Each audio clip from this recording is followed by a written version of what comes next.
I thought I'd post a video of my thoughts and commentary on this quadcopter since it's still relatively new.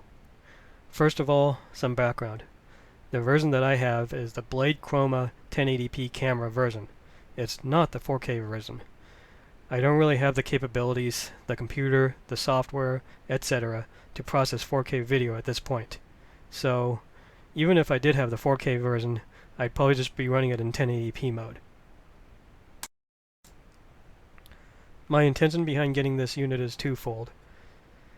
First of all, I think it would be nice to make overhead videos of some of the smaller games that my group plays. Overhead perspective has a lot of advantages for things like this. Second, I want to use it as a test platform for some of my own hardware projects in development. I'll post more about those when I get there. Now, let's talk about the Blade Chroma in the scheme of things. There's a lot of quads out there, and at least a few companies sell a quad with a gimbal and a camera on it, at least in one configuration. Why would you want to buy this one? For one, the level of integration is very nice. You get everything you need in just one box. The controller, the quadcopter, the gimbal, and the camera are pre-mounted. You honestly just have to charge the battery, put on the props, and you're ready to go. I bought this thing in the morning and I was flying it in the afternoon. The controller has a video feed, telemetry, and everything else built in. So this is really an all-in-one unit that gives you everything you need to do close and aerial photography. You don't have to build it up, you don't have to rely on add-ons and other pieces that aren't documented very well, and it's not going to have a cobbled together look. It's all in one. And the performance of this unit, it's at least acceptable in every way I could find. There's still room for improvement here, and I'll get to that later. If anything does go wrong, you've got Horizon Hobby support, which, while I can't say much about it since I've never used it, it's probably better than a lot of the support you get from a lot of the other manufacturers out there, considering the horror stories I've heard. Why wouldn't you want to buy one?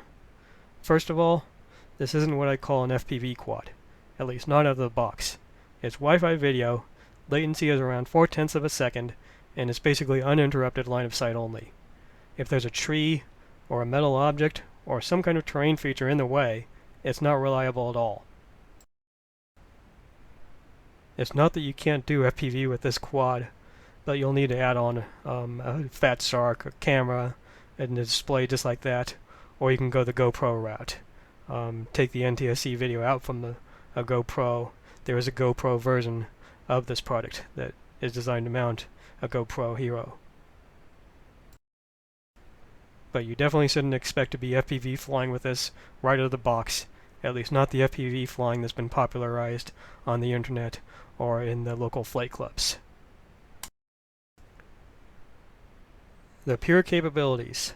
Some of the quads out there have a lot more functionality here. At this time, you can't plot waypoints or download a flight plan. You can't change the flight characteristics. There's really not a lot beyond the very basic configurability that you can do here. You can set the mode, you can change what some of the controls do, and that's about it. Not a lot of tinkering. They claim things like that you'll be able to change the flight boundaries in the literature, but if there's a way to do this, I haven't found it yet. There's also some caveats about the claims made about this quad in some of the literature and the advertisements. For instance, the 30 minutes flight time. I'm yet to get a flight beyond 25 minutes, and most of my flights are more like 20 minutes. While 20 minutes might be good for a quad, it's not the 30 minutes claimed on the box or in the literature.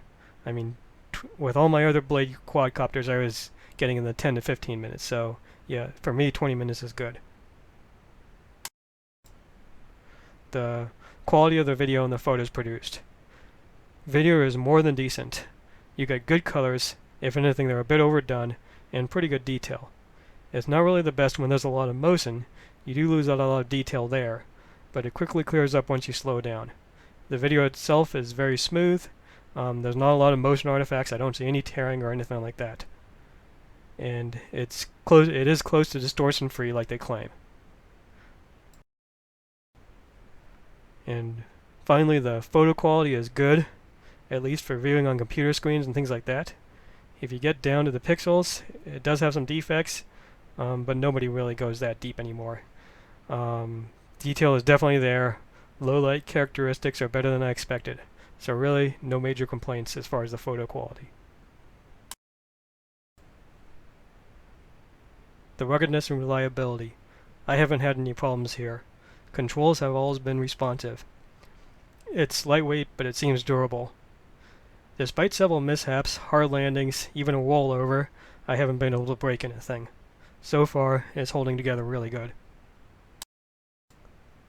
In conclusion, I'll probably have more to say about this quad once I use it on some actual projects.